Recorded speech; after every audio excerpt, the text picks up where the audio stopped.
This is the WJTS News. In the news tonight, COVID-19 pandemic claims another festival. A different kind of Jasper Strassenfest. Washington woman facing multiple charges. Also, Kurt Guxel will be in with sports. On our WJTS Informed segment, we speak with Margie Vaught and Lisa Bauer about Downtown Chowdown. All this and more coming up on WJTS TV News.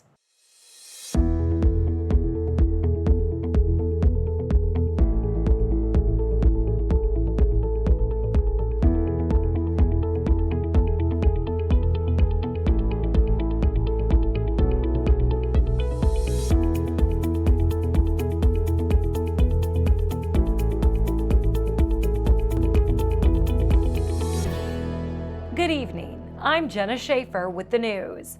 The COVID-19 pandemic has claimed another festival. The Ferdinand Christkindl Mart has been canceled for this year. The Ferdinand Tourism Commissioner looked at every option possible and determined canceling the event was the best decision. The 2021 Christkindl Mart is scheduled for Saturday, November 20th and Sunday, November 21st, with Christkindl Mart Eve on Friday, November 19th. Although the 2020 Jasper Strassenfest was canceled earlier this year due to the COVID-19 pandemic, the Jasper Strassenfest Committee wants Jasper to still celebrate as if the festival was still going on. Jasper Strassenfest Committee is asking residents to give to nonprofits who are losing out on funds due to Strassenfest's cancellation. The committee is also encouraging residents to decorate the city in Strassenfest colors the week of July 27th through August 2nd as a way to celebrate the area's German heritage.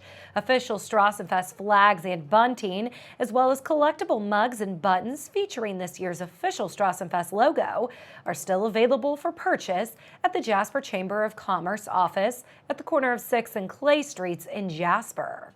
The 2020 Strassenfest mugs have been selling well, so there are a limited number of mugs that are still left, available at $30 each. Buttons are available for just $1 each. Funds generated annually through the purchase of these decorative and memorabilia items go directly to help funding the following year's Strassenfest celebration. Indiana's COVID-19 numbers have been updated. Now, as of Wednesday afternoon, the Indiana State Department of Health is reporting 2,456 deaths, 45,952 positive cases, and 489,716 individuals have been tested for the virus. Now, here are the numbers for our viewing area.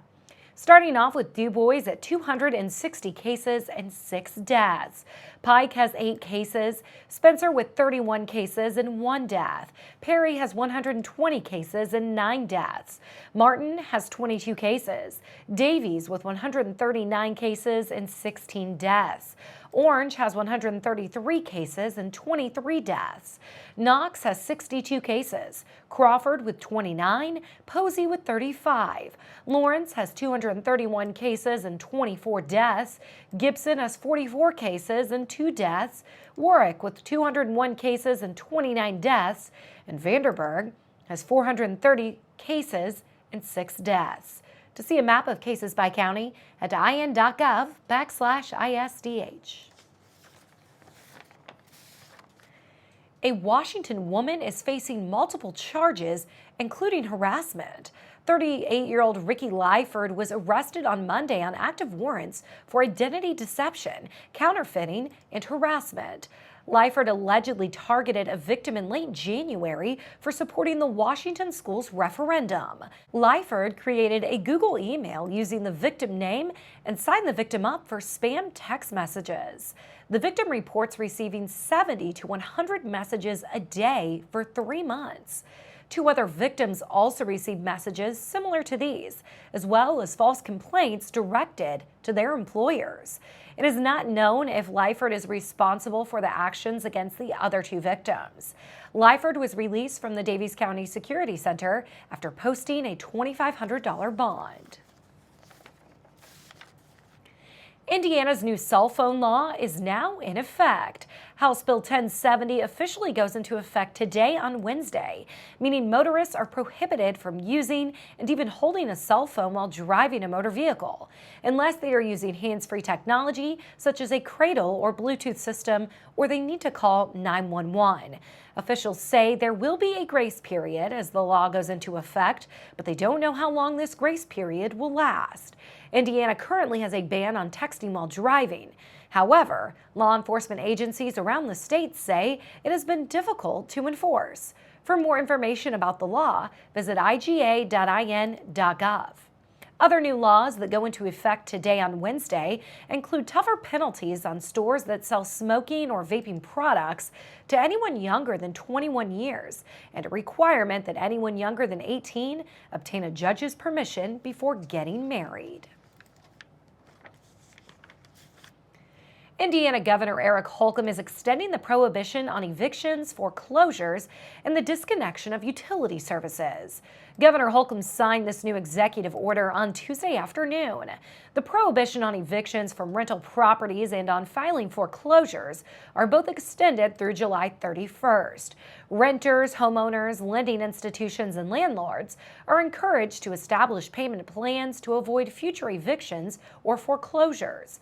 Hoosiers struggling to pay rent because of the COVID-19's impact may also be eligible for rental assistance. Applications for the $25 million Indiana COVID-19 Rental Assistance Program will be accepted online beginning at 9 a.m. Eastern on Monday, July 13th at indianahousingnow.org. Utilities regulated by the Indiana Utility Regulatory Commission must follow the order issued Monday by the Commission prohibiting service disconnections through August 14th. Non-regulated utility companies must also extend service until August 14th. Customers and utility companies are encouraged to establish payment plans now to avoid later discontinuations of service. The executive order also extends the temporary licensing of healthcare workers who do not currently hold an active license to practice for an additional 30 days. Now, this includes medical professionals who retired or became inactive in the last 5 years, medical professionals who hold licenses in other states, certain medical students and graduates. And to read the full executive order, visit in.gov/gov. A federal judge has blocked Indiana's new tougher anti-panhandling law the day before it was to take effect.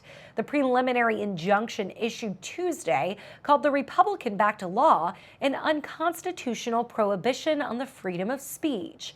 U.S. District Judge Jane Magnus Stinson ordered it could not be enforced while the lawsuit filed by the American Civil Liberties Union of Indiana proceeds. The new law aimed to prohibit people from requesting money within 50 feet of sites such as ATMs, business and restaurant entrances, public monuments, or the location of a financial transaction, which includes parking meters. Now we'll take a look at your weather forecast when we come back on 18 WJTS.